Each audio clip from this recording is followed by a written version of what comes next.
তো আপনার এই নির্জন জঙ্গলে কাজ কি? জি ভাইয়া, আমি আসলে এখানে ঘুরতে এসেছি। তো ঘুরতে এসেছেন আপনি, রাত 12টার সময় এখানে কি করেন? ওই ঘুরতে এসেছিলাম তো, তো মানে আর কি দেরি হয়ে গেছে আর কি। তো বয়ফ্রেন্ড সাথে আছে নাকি? বয়ফ্রেন্ড নেই তো, হ্যাঁ ছিল, অত চলে গেছে।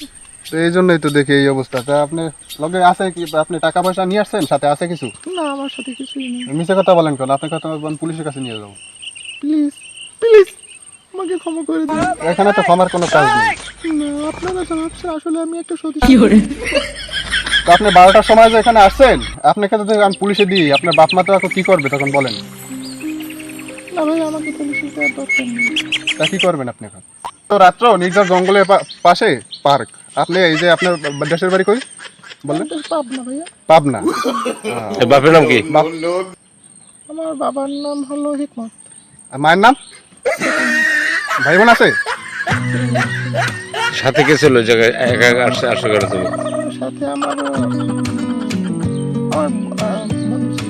বন্ধু ছিল। বন্ধুর নাম কি? বন্ধু কোথায় এখন? হাসপাতালে আকাম করছে যাবে না? আকাম করছো? ড্রেস তো সুবিধা না, ড্রেস ট্রেস তো সব পাচ্ছ। না, ভাই আসলে আমাকে বিয়ে করা পাশে পুলিশ পারি আর ধরে পুলিশ দিয়ে দাও। চলেন চলেন আমরা। প্লিজ ভাই, আমাকে ক্ষমা করে দিন। না না, পুলিশ দেবে না, পুলিশ ধর, পুলিশ ধর একটু ধর ধর শোনেন, ধর শোনেন, নিয়ে যাও না। প্লিজ আমাকে ক্ষমা করে দিন। চাকরি বাদ তুমি অঞ্চল তোমার পুলিশে দিবে। তুমি কারে নিয়ে আইছিল মাস্ক তো সাইড দিক নিয়ে যাও, ধরো তাক ধরো। কাছে ফাড়ি আছে, ফাড়ি ফাড়ি দিয়ে নিয়ে যাও, চলো। হাঁটো, হাঁটো।